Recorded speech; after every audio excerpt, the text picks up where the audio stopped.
aujourd'hui, moi et Félix, on va vous expliquer comment trouver les vecteurs U et V qui sont engendrés par les vecteurs B et A.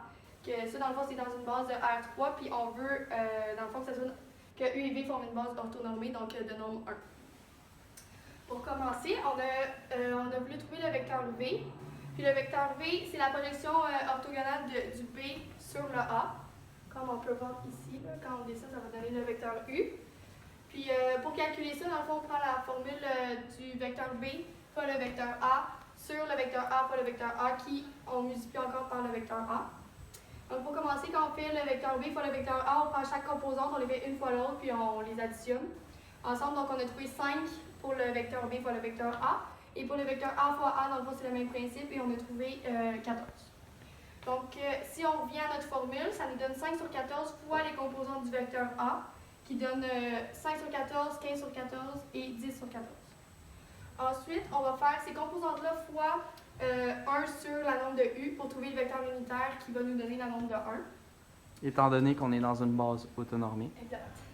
Et dans le fond, tout d'abord, on va trouver la norme de U.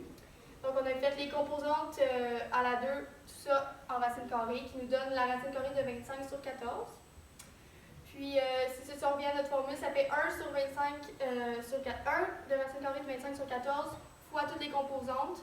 Donc, ça nous donne 0,27, 0,80 et 0,53. Puis, nous, on a décidé de faire une vérification dans le fond, puis on a fait juste la norme de ces composantes-là dans le fond du vecteur U. Puis, ça donne bien les belles 1. Donc, on sait qu'on est dans une base orthonormée.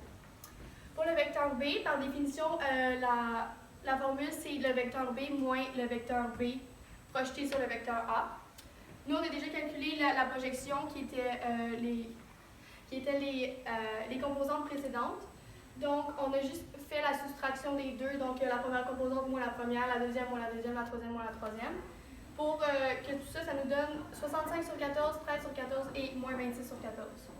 Encore là, avec le même principe, pour donner, dans le fond, un vecteur unitaire avec de norme 1, on a trouvé la norme de V tout d'abord.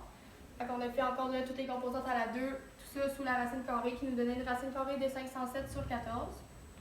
Puis après, on a fait donc 1 sur racine carrée de 507 sur 14 fois toutes les composantes qui nous donnaient 0,67, 0,15 et moins 0,62.